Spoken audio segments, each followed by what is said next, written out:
రాయబారం సీన్లో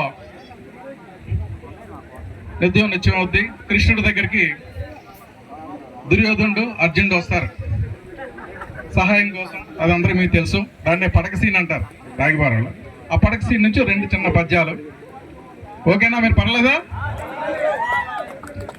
రైట్. ఇంకో మైక్ ఉందా?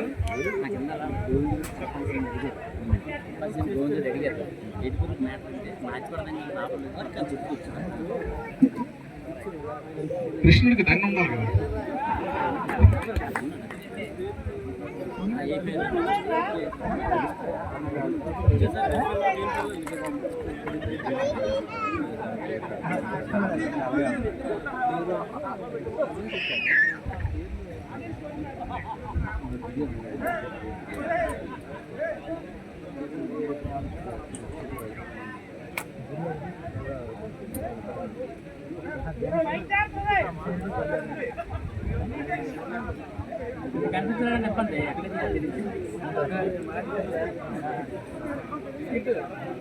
అర్జునుడా చచ్చిపోతాడు. అర్జునుడు గారు వచ్చాడంటే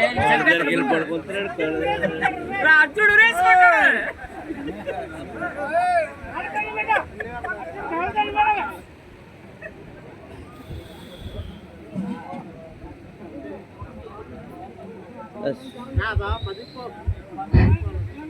బావా అర్జున, ఈ అచ్చట నుండి రాక ఇటకు ఎల్లరు సుఖులే కదా.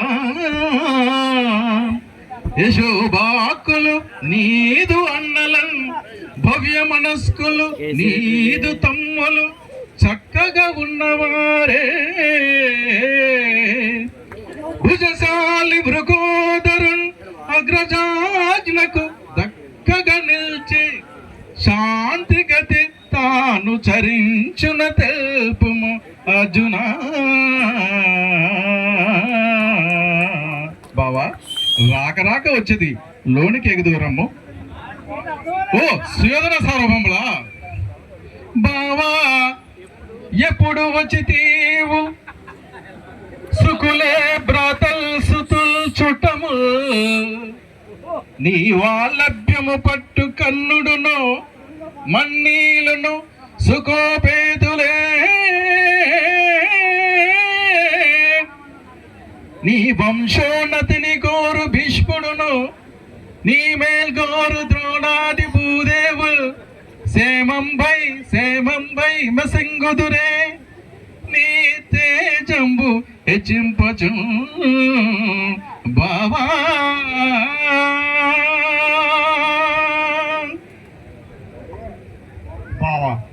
నేను వచ్చి చాలాసేపు అయినది. నీ ప్రియుడైన అర్జుని కన్నా ముందే వచ్చి తిని, కానీ నీవే నన్ను పరిచయం చూడలేదు. బావా నీ వచ్చిన పని తెలిపి ముదాహిడివి కమ్ము. నాకు అఖిలావని బాలావని మౌళీమని సంభావిత చరణుడవు నీవు వచ్చుట సరే. నీవు చెప్పినది మిగులు యుక్తియుక్తంగానే ఉన్నది. నీ సర్వవిధములా మీ ఇరువురికి సాయం చేయదోగవాడినే. ఇక ముందు వెనకల గురించి విచారించుకుందామా? ముందుగా వచ్చి తీవు కానీ ముందుగా అర్జునన్ నేను చూచితిన్.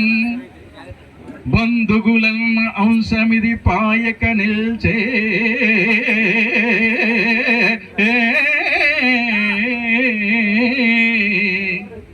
సహాయము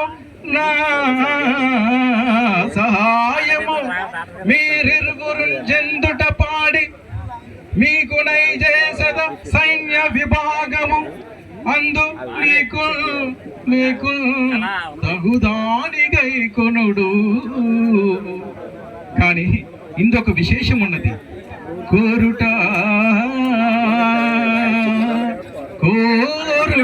బాలుని కొప్పుగా బావా.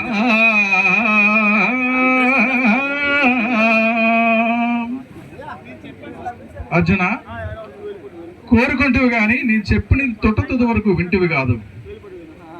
ఆయుధము ధరింప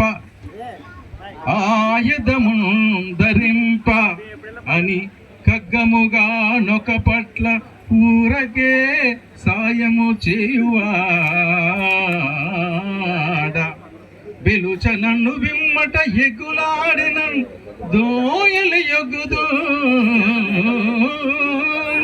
కడమ ఈతని పాలగు పాడునందనా